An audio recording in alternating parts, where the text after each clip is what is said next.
Periva Sharanam. The Dharma Shastras. Can we change them? The various regulations prescribed in the Shastras have a high purpose. It is to safeguard and preserve the Vedas in their pristine form and glory, as they are the gift of God. We have no right and authority to tamper with the rules and regulations prescribed in the Shastras. If we make a compromise in this manner and try to alter or modify or even change a particular rule to suit our convenience, there will be no end to it.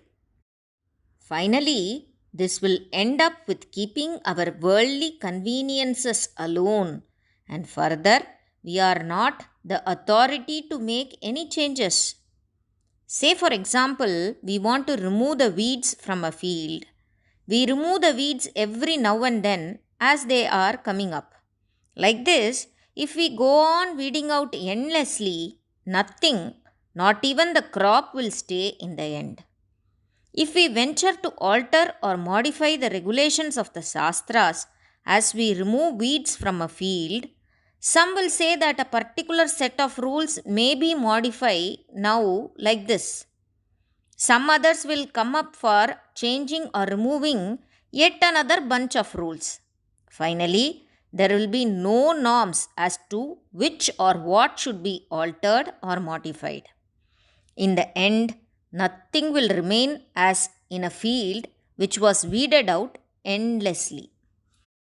We should not think that the ancient sages made these regulations of the Dharma Shastras for their convenience. We are not following the Dharma Shastra rules and regulations under that contention also. The regulations in the Dharma Shastras were made by the sages only for adhering to the Vedic principles and doctrines which were given by God. They have only fulfilled God's mandate in making out these regulations and rules comprised in the Dharma Shastras.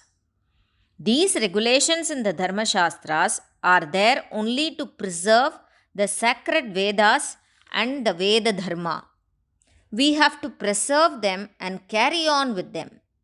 We are not in any manner authorized to change or alter the Shastric rules. We should not also think that it is impossible to live on according to the rules and regulations prescribed in the Shastras. The worldly civilization has grown commercially, and this materialistic way of life does not in any way help a spiritual life. This conception is very wrong. If we restrict our wants a little, we need not run after money and wealth at this hectic speed. So, by restricting our wants, we will not need to spend so much time and energy to acquire that wealth. Then we will have some more time left with us to think about God. We will get peace and tranquility, and we will get satisfaction and well being automatically.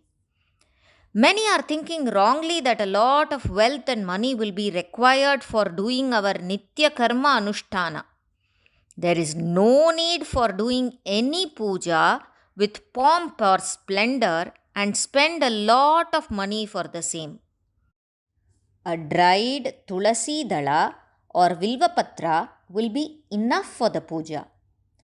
It will be enough if we show the anna, that is the rice food we eat, as nevedana. We need not worry that we require a lot of money to celebrate a marriage according to the rules prescribed in the Shastras.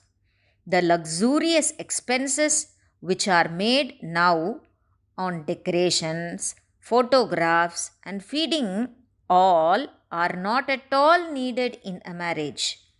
A large sum is given away as dowry.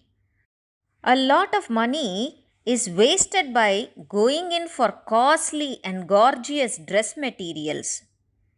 These have no sanctions in our Shastras. If money is required to live according to the Shastras, only rich people can live. In truth and reality, It is not at all like that. We must live a simple life, and the Shastras show the way to a simple life.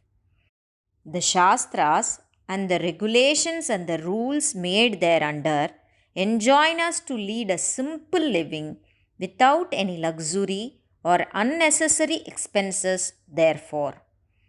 That is the best thing about Dharma Shastras. Periyava Sharanam.